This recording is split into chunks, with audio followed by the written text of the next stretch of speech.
Hey everybody, this is the Gamers Hall. I'm Adam, and this is Chris. No, That's I'm not Chris. Aaron. Hi. We have a very special guest appearance today. We really wanted to get the player perspective on several different discussions and see how it differs from us DMs. So Chris is behind the camera, and he'll be kind of keeping us in line as we talk about a couple different things. Yeah, there's a buzzer underneath us, so if we get too far off topic, he hits it. So if you see us jolt, that's what's happening. Oh, It's just the dog collars. our topic is going to be power gaming. Now, from a DM's viewpoint, power gamers usually can be a little bit of a problem. They tip the scales in their favor. It creates combat situations that can sometimes be a little unfun for the DM or a lot unfun for the DM. But every now and then, it does create some moments of complete epic story, feats of athleticism, or just pure chaos that nothing would have ever made you prepared for. So we want to get into a little bit of that. You think you can help us out? So power gaming, in my opinion, a lot of people frown upon it because obviously making a character that's cool is fun, but making a character that's extremely powerful, in my opinion, makes you think about the game more because you're thinking about how you're going to want to break a certain part of that game. And having everyone in that party kind of specializing in one of their own things makes for a powerhouse of a group and start steamrolling certain encounters, but they run into other, I guess, kind of roadblocks sometimes that they pigeonhole themselves in. But I think it's a culture-based thing also. Like westernized culture of situations in society, people don't want to do stuff that they're bad at. They want to do stuff that they're good at, and if they are good at it, they're going to want to do it more. And if they do it more, they're going to get better at it. And if they get better at it, they're going to have more fun, and then they're going to bring new people to it. So your idea of power gaming is not that I want to break the game; it's that I want to be better at the game. Absolutely, just 100%. I think if you have a 3-person party, 4-person party, 5-person party, if you have one person that is power gaming, if I'm in one-on-one combat within melee distance, and I'm going to be the best at that. Every time I roll, I have the highest attack bonus that I can possibly have. I'm doing the most amount of damage. If you're a ranged person, you're absolutely smoking everyone from that range and creating distance continuously. Wizards with spells and what they're doing to constantly keep that person away from them and causing difficulties to get to them. It's basically one of those kind of like military style thought processes of just be the best at what you can be the best at and create the most amount of struggle for those people to get out of your scope that you're confident and and really just killing it at. And if you specialize in that, so it's kind of the difference between the jack of all trades, in my opinion, of kind of master of none or double down, triple down. You have all these people on YouTube that are 3x, 10x. So you're basically just taking everything and dumping it into what you want it to be for you. And then that kind of allows you to go with that full speed ahead and put everything behind it. So, in starting off a power gaming character, what is your first focus? Is it the stats? Is it the character concept? Like, do you work from front to back or back to front? So it depends. It depends on what game that I'm getting into. A lot of times, if I'm coming into a game that's like pre-established and you have people who are already have their roles that are set, I'll kind of see what role can be filled and how can I fill that role just to the complete max, like 110%. Party composition really matters. So it's not just I'm a loner, I'm going to do my own thing. I have to have my backup. I have to have my specialist. Absolutely. To help me be better. Yep. And for me, that's the biggest thing, because if the party is alive, we can continue doing stuff. Like if the party survives, we can get better. We can fill those separate, gaps and holes, whether it's in combat or whether it's in conversation or whether it's in, any other aspect of the game. If the party stays alive, if the survivability is there, and everyone does what they need to do, the progress, and the higher you get, the more holes you can fill, the more spaces that you can occupy. Because when you're, a fifth level person, everything can be an absolute team party kill. I mean, at 100%, and it doesn't even have to be something that the DM wants to be a party kill. It could just be, yeah, this encounter, and then you go, oh wow, everybody's dead. Okay, what do we do? What do we do? So that's kind of my thing, is I look at what the party needs, and then I jump into that role and try to expand into that role as much as I can, to allow other people to kind of stay in their own lane and do that lane better. So you've already kind of shifted the perception, at least from our DM standpoints or viewpoints, of believing that most power gamers are there solely to be good themselves. Mm-hmm. That's definitely, you've already changed that perception just by your explanation, by saying, hey, if I can be the best at this spot, then that means this other person can be the best at this spot. And Absolutely. when we work together, we are a better team. Absolutely. So, and that's one of the things too for me. So it's not only, power gaming from my perspective, but it's making a powerful party. And that powerful party is going to make for all different kinds of situations that I can do. So that's kind of my first thought process, is I'll go, what does the party need, and how can I fulfill that to the best of my abilities? And then as soon as I figure out what that is, whether it's, close combat, whether it's range, whether it's spells, whether it's healing, whether it's, the charisma of being the face of that party, and doing that to the full of my ability, at that point is when I narrow down on the stat side of things for me personally. That's the second one that I look at. Like, what's my primary stat, and how can I get the highest possible score for that primary stat to give me a little bit of a buffer to maybe, if I can't explain something as well, whenever it comes to, say, I'm going to be the face of the party and I'm going to have these conversations. So let's jump into that. Stats. Yeah. It's very important, because everything in the game is based off rolls. And stats usually dictate how well you can do something. Not always necessarily, but from a power gamer standpoint, I'm assuming numbers are big. Huge. Thing. You have to have a good bump stat. Numbers don't lie. So, question, do you prefer to roll stats, or do you prefer point buy to build your power build characters? I have been doing D&D stuff since 2007.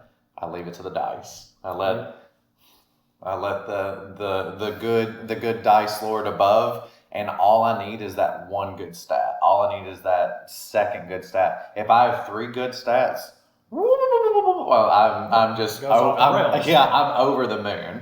But yeah, I'm looking for that one, 15, 16, 17, 18. Let's do this. Do you believe other power gamers would feel the same, or do you think a lot of them also prefer the structured bit of point buy so they can guarantee they will have that one good stat? I will say I think the point buy system is more consistent for that, but I feel almost like I didn't earn it a little bit. Like maybe it's the masochism part of me. Like I want to suffer. I want to roll, whether it's the 4 dice and drop 1 or anything. I want to look down and see that 5 or that 6, and I want to internalize that feeling and go, ooh, so now every time I go off of that dex or whatever it is that I had a dump stat in, or intelligence, I think about that roll. I think about where I'm at, because I'm just insane in the membrane whenever it comes to that kind of stuff. And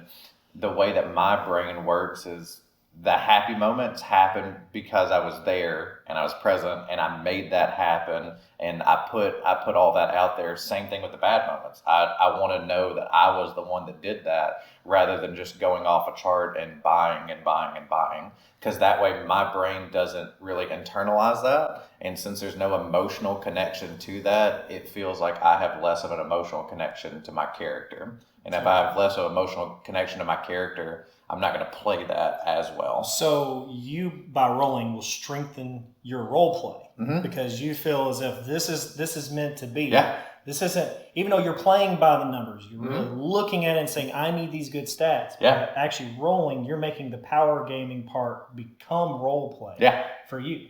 So it's kind of like in real life, when you look back and you're like, man, why am I horrible at talking to people? And then you remember that you tried to talk to people early on and it just didn't go well at all. So then you just stayed away from that. So that's kind of one of the things that I do on the role playing side of things on rolling 4 stats for that. And then from there, I kind of build a character with that. So me, big time, like whenever it came down to it, growing up as a kid, ADHD, dyslexia, all the cool things.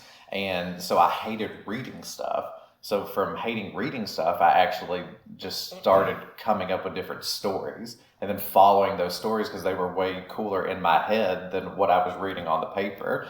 And then so I went through that. So now we got stats out. Yeah. Classes. Yeah. We've got a bunch of different classes. Mm-hmm. And we don't like to usually rank classes. Sure. We like to believe everything is good. Yeah, But it has the ability to. that is our viewpoint. Uh-huh. We see everything as it could be fun. From a power gaming standpoint, is that true? I firmly believe that not all classes are created equal in Dungeons and Dragons whenever it comes to the power gaming aspect of things. I think there are awesome classes all across the board that in a particular party build have the access of being a power build of that class and a very powerful build. But for me, it's all about creating the most complete party that can do all the things and not get left behind in any kind of way. So I think particularly that classes, there are that ranking, and I'm kind of a ranking snob at certain times. I'll give you one right now. Best healer. For me, class specifically. Cleric. Okay. I'm going cleric on that. Best range combat. For are we spell? No. Okay. First thought. Best range combat. I'm thinking at highest level, and I think spellcaster. Spellcaster is that with.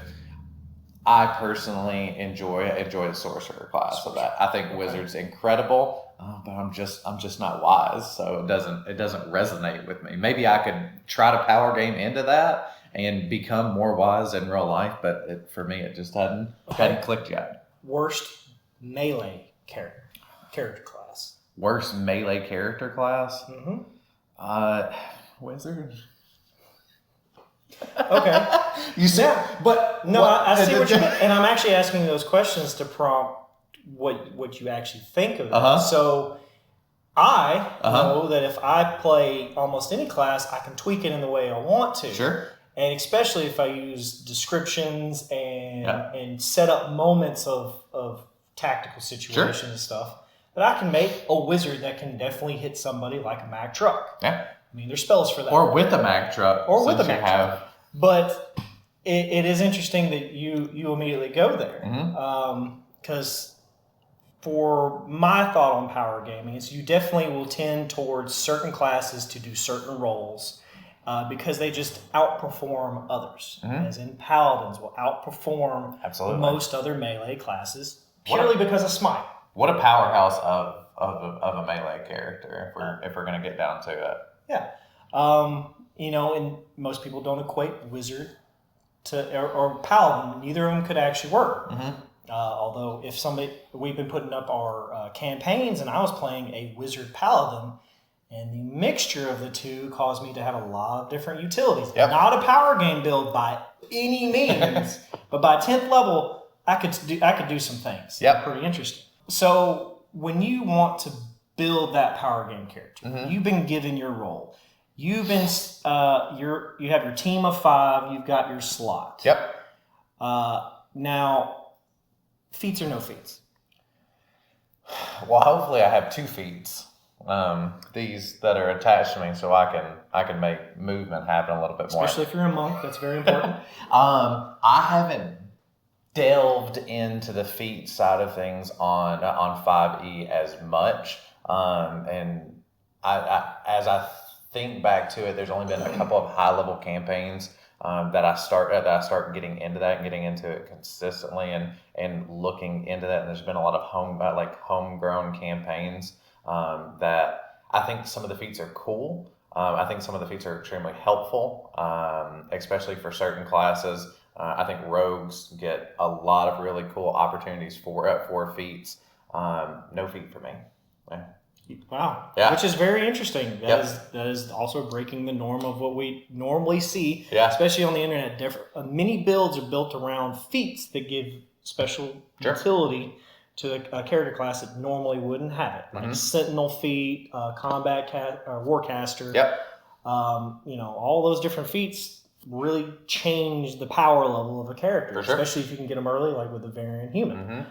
So, next one. Yeah. Race. I got a race for me. This is a little out of order, No. I feel as if race is actually the back end of what a power gamer worries about. It's more filling up. Yeah, of that power slot. Yeah. So basically, for me, I figure out that slot. I figure out that powerful class. I find that number one primary stat, or maybe that secondary stat, and then my race from a power gaming stance.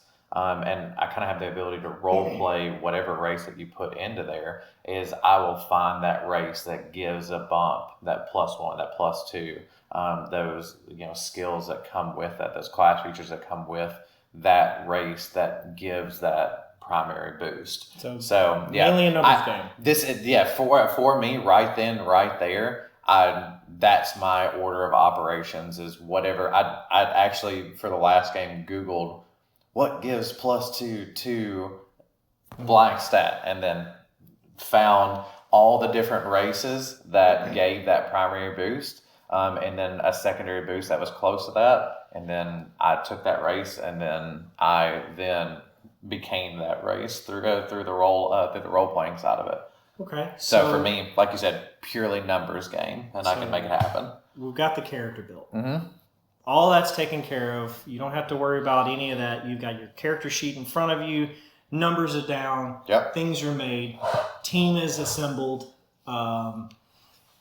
Get into the first campaign episode, session. You're ready to go. Yep. How do you feel like power gaming affects roleplay? So this is where it comes from experience, and having the experience and the depth of knowledge on the game, and just the overall interactions. And it's not only just knowing the game and the rules from the game, because there's tons of people that know all the rules from the games, but the role playing isn't there to actually back that up. And we've played in parties where that's been very, very evident. I think knowing the party and knowing the people that are playing those characters definitely helps to kind of know that when I'm playing with this person, this is what's happened in the last 3 campaigns. So they're probably going to navigate back to that or migrate back to it. Okay. And this is actually one of the reasons why I loved playing with you and Chris, is because every campaign you were a different person with a different attitude, with different goals that didn't just migrate back to, I'm going to be a guy, try to get a pirate ship, and go and do that, because we've had those people that regardless of what they play, that's what they go back to. Every time they're a sword swinging, shield wearing guy that hits for the defenses. Every time, doesn't matter what class they are, they're swinging with all they got, and then that's. But do you feel as if when you become so narrow? Mm-hmm. And I know that you're going to be good at what you do, but does it affect what you actually do inside a campaign? Because you're not always going to be in the situation that you want to be in. No, absolutely. Combat characters are not always great outside of combat, and they tend to have less fun. If we're not in combat, that means that campaign's going to be driven towards that, because DM really wants to make sure the players have fun. Yep. But if the DM is not planning on tons of combat, those power game builds typically start looking bad. Yeah. So how do you feel about that? So I get my rocks off in different ways for the campaign, and a lot of times the role playing side of it is fantastic, but I tend to be more of like a driven person on whatever I'm doing. Like I want to figure out what that next goal is. I want to figure out what that next accomplishment needs to be, and I'm always trying to make progression towards that. So even on a power game setting of things, and the mindset of that, I'm still going to do everything that I need to do inside of combat, outside of combat as well, to kind of move that storyline across and move my particular wants and needs from my character forward. I haven't ran into anything yet, and my characters tend to push that storyline together, which I think a lot of times I'll go more forward rather than off to the side. And my brain sometimes yells at me whenever I start deviating from that plan, and not doing less role playing or more interactions with the DMs or side characters or NPCs.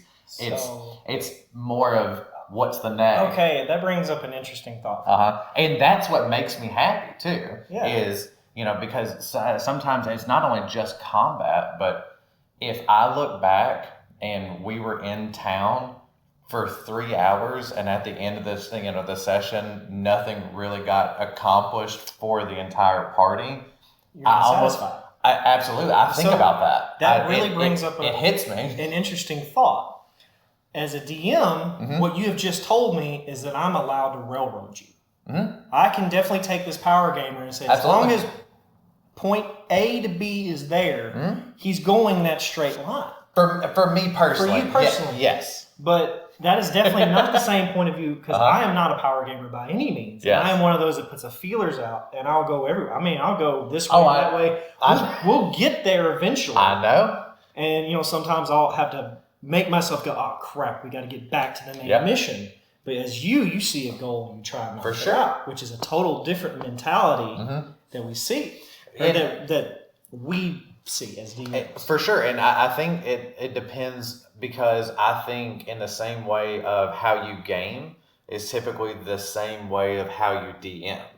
Because whenever you create a town, you're not just creating a town for them to stop in and pick up, loot and XP and health potions. You've created 5, 10, 15, 20 different NPCs with their own backstories, with their own accents, with their own side quest possibilities, motivations. Whereas me as a DM, whenever I start, I basically have a beginning goal and an end goal, and it's more of a straight line path with abilities to deviate from there and to expand on certain things, but in the same way that you DM is the same way that you game. Is you go off in that way and you feel all these feelers and you get that. It's like a spider with a web, and wherever it touches, you make your way to that. That's exactly that's exactly what's in my head. Which is really awesome.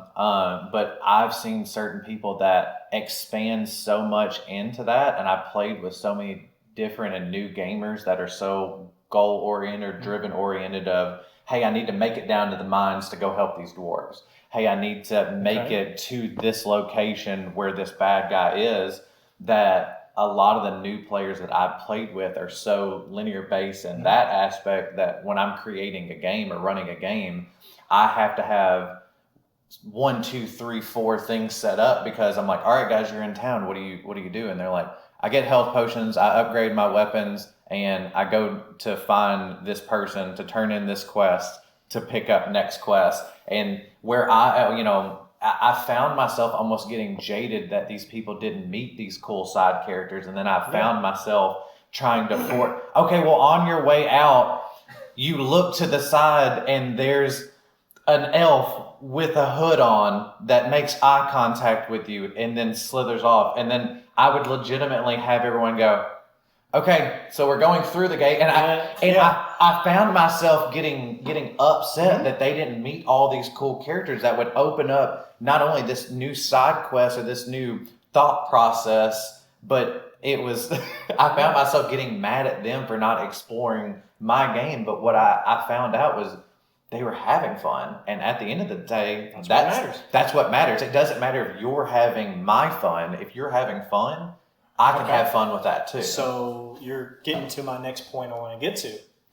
As a power gamer, would you want to play in a party of other power gamers? Or would you want to play in a party that's not power gamers? Or would you want to play in a party that's a mix? I say a mix for me makes the most amount of fun, that you have those main roles kind of checked off, and then you have the fillers or the fluffers, and you kind of feed off of them and with them, because if everyone's just power gaming or steamrolling stuff, now the DM's not having fun. And then I'm a big empath, so I can feel that, and I'm like, maybe I dial back my. So for me, having some people that are all in it to win it, because not everyone's going to have my same mindset. A lot of times I wish I didn't have my own mindset, but it's what's fun for me and been consistently fun for me. I've had a really good time with it. And when I specialize in something, and it's not a power game every single time, but I do really want to be good at certain things that my character should be good at, and that makes it fun for me. Talking from personal experience, playing with you on the same table and DMing for you, it is very fun having you, because it's my mindset, you're almost like a tool for me. Absolutely. I like to use everything that's around me, and if I know that I have the sledgehammer that can take down this wall, I'm going to use it. And you typically are that sledgehammer for the proverbial wall of what I need. I appreciate it. The role play with you is absolutely fun. Yeah. But what I also want to say is that your perspective on power gaming is hopefully really helpful to everybody else out there to understand the differences of the beliefs of power gaming. Because it's any way you want to play the game is fun. Yeah, as long as we're all there, we're not trying to ruin each other's fun. Yeah, it's great. And hopefully this has been very helpful for those other DMs out there or those other players to understand how a power gamer actually views that. And then maybe if you guys also have some points or counterpoints that you want to make down in those comments, you can leave them there. And you can tell Eron how totally awesome his ideas are, or be kind though. It's my overall just thought process too, and be nice to each other in the comments. No wars happening from there, because we check and respond to them all. So that's just my overall thought on almost anything. However you enjoy stuff is great. Enjoy it. Do that. But it's when the way that you enjoy it impedes on the way that I enjoy it, that's when a conversation happens, and that's where people conflict. So don't be those people in the comments. Let's talk about it and let's make it better. So if you like what we're putting out and you want to hear more things like this, you want to see some other guests and get their different perspectives, man, hit that like, hit that bell, subscribe for sure, throw some comments down there, and let us know how you feel. Yeah. And guys, have fun. Bye.